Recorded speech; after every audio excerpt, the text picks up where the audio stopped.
എല്ലാവർക്കും നമസ്കാരം.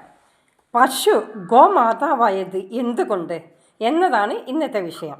പശുവിനെ ഗോമാതാവായി വിശേഷിപ്പിച്ചാൽ നിത്യവും പശുവിറച്ചി മുഖ്യ ആഹാരമായി സ്വീകരിക്കുന്നവർക്ക് അത്ര ഇഷ്ടമാകില്ല. സ്വാത്വിക ലക്ഷണ പ്രതീകമായ പശുവിനെ കൊന്നു തിന്നുന്നതിൽ അതീവ താൽപ്പര്യം കാണിക്കുന്നവരിൽ നിന്നും എങ്ങനെയാണ് നന്മ പ്രതീക്ഷിക്കാനാവുക? എങ്കിലും ഗോമാതാവ് എന്ന സങ്കല്പം ആദ്യകാലം മുതൽ ഭാരതീയർക്കുണ്ടായിരുന്നു. പരിശുദ്ധിയുടെ പര്യായമായി ഗണിച്ചു പോരുന്ന പശുവിനെ മാതാവായി സങ്കല്പിക്കാൻ ഒട്ടനവധി കാരണങ്ങളുണ്ട്. പശുവിൻ്റെ പാൽ, ചാണകം, മൂത്രം ഒക്കെ പരിശുദ്ധിയുള്ളതായിട്ടാണ് സങ്കല്പം. കൂടാതെ പശുവിനെ കണി കാണുന്നത് പോലും നന്മയായിട്ടാണ് മുൻ തലമുറ കണ്ടിരുന്നത്. ഗോപാലകൃഷ്ണൻ എന്നൊരു സങ്കല്പം ഭാരതീയരിൽ ഉള്ളതാണ്. ഗോക്കളെ പാലിക്കുന്ന കൃഷ്ണനെ ഭക്തർക്ക് വലിയ ഇഷ്ടമാണ്.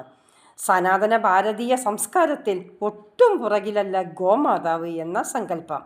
അമൃത പ്രദാനം ചെയ്യുന്ന അമ്മയെ പോലെ കരുണ ചൊരിയുന്ന ഗോവിനെ മാതാവ് എന്ന് വിളിക്കുന്നതിലും പരിപാലിക്കുന്നതിലും ഭാരതീയർ കാണിക്കുന്ന വിശുദ്ധി അംഗീകരിക്കപ്പെടേണ്ടതാണെന്നാണ് പാശ്ചാത്യരായ ചിലരെങ്കിലും സമ്മതിച്ചിട്ടുള്ളത്. മറ്റൊരു ജീവിയെ വൈശിഷ്ട്യത്തോടെയും വിശുദ്ധിയോടെയും കാണാൻ കഴിയുന്ന സംസ്കാരം അംഗീകരിക്കപ്പെടേണ്ടതാണെന്നാണ് അവരുടെ വാദം. പശുവിൽ നിന്ന് നമുക്ക് ഒന്നാമതായി ലഭിക്കുന്നത് പാൽ തന്നെയാണ്.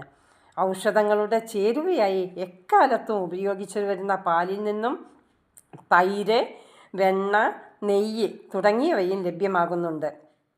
മലത്തെ സ്വാഭാവികമായും അശുദ്ധമായി കണക്കാക്കുമ്പോൾ പശുവിൽ ചാണകത്തെ വിശുദ്ധിയുടെ പര്യായമായിട്ടാണ് കണക്കാക്കി വരുന്നത്.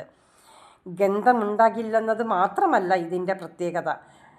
സസ്യലതാദികൾക്ക് ഇത് ആഹാരമാകുന്നു. ഔഷധികളിൽ ചേർക്കാൻ ഗോമൂത്രം ഉപയോഗിക്കാറുണ്ട്. പുണ്യാഹത്തിനും അണുനശീകരണത്തിനും ഒക്കെ ഉപയോഗിക്കാറുണ്ട്. മാത്രമല്ല ദിവ്യ ഔഷധമായി കണക്കാക്കി വരുന്ന ഗോരോചനം പശുവിൻ്റെ നാസികയിൽ നിന്നും പുറത്തു വരുന്നതാണെന്ന് അധികമാരും മനസ്സിലാക്കിയിട്ടില്ല. ഇത്തരത്തിൽ മനുഷ്യൻ സകലവിധ ഗുണത്തിലും ചെയ്തുകൊണ്ടിരിക്കുന്ന ഒരു സ്വാദുജീവിയെ മാതാവ് എന്ന് വിളിക്കുന്നതിൽ തെറ്റില്ല. പണ്ട് കാലത്ത് മുറ്റമടിച്ച് വൃത്തിയാക്കുന്ന മുത്തശ്ശി അതിനുശേഷം ചാണകവെള്ളം കൊണ്ട് തളിച്ച് അവിടം വൃത്തിയാക്കുന്നതും പുത്തൻ തലമുറയ്ക്ക് വെറും കേട്ടുകേൾവി മാത്രമാണ്. അടുത്ത ദിവസം മറ്റൊരു വിഷയവുമായി വരാം.